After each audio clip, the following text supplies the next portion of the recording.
کسی کا جو ہے میت رکا ہوا ہے تو کسی کا بھائی کہاں سے ترقی ہوگی. اسی طرح روحانیت میں معاملاتی گڑبڑ ہے.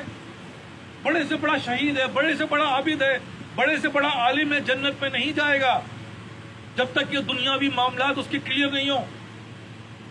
اس کو روک دیا جائے گا جنت سے جانے کے لیے. بھائی تم نے فلاں شخص کو تکلیف پہنچائی، تم نے فلاں شخص کو نقصان پہنچایا، جب تک تم اس کا نقصان پورا نہیں کرو گے جنت میں نہیں جاؤ گے. ہم تو بے پرواہ بیٹھے ہوئے. ایک گورنر تھے، بہت ظالم گورنر. سنو تبدیلی کس کا نام ہے. بڑا ظالم گورنر تھا. اللہ نے اس کو ہدایت دی. ایک بزرگ کی صحبت میں گیا، اس کو ہدایت ملی. اب اس نے کہا حضرت میں تو بڑا ایسا معاملہ ہے تو آپ ٹھیک ہے، اب تم جاؤ واپس اپنے علاقے میں اور جا کے گھر میں کھٹکھٹاؤ اور لوگوں سے معافی مانگو کہ مجھ سے جو غلطی ہوئی ہے مجھے معاف کرو. وہ گیا، 1 سال کے بعد آیا.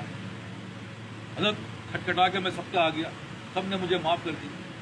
عزیز رشتہ داروں کے پاس گئے، حضرت ان کے پاس تو نہیں گیا، ان کے پاس جاؤ، ان سے معافی مانگو.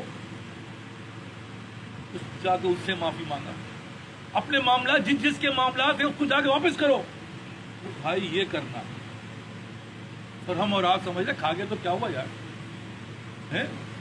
کسی نقصان پہنچا دے کیا ہوا بھائی.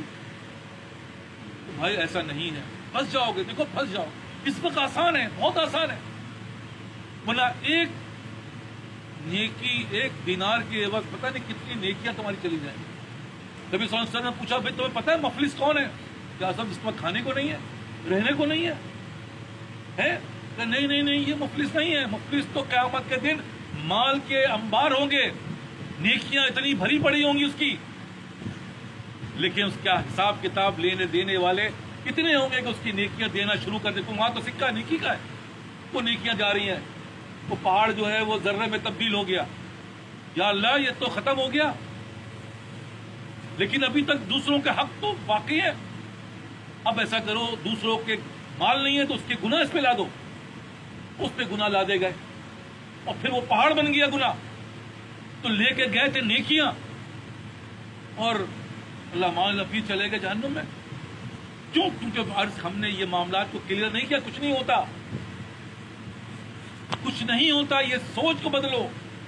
قرآن کہہ رہا ہے فَمَن يَعْمَلْ مِثْقَالَ ذَرَّةٍ خَيْرًا يَرَهُ، ذرے برابر خیر کا حساب ہوگا. کیا ہم اس میں سے ہیں جو بغیر حساب کتاب کے جائیں؟ کوئی ہے دعویٰ کر سکتا ہے؟ نہیں صاحب بغیر حساب والے تو نہیں.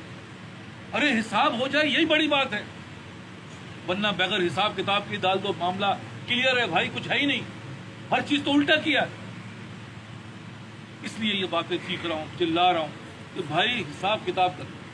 ابھی موقع ہے، حساب کتاب کر لو، اللہ صاف کر دے گا. اللہ بڑا رحیم ہے، کر دے گا، راستے نکال دے گا.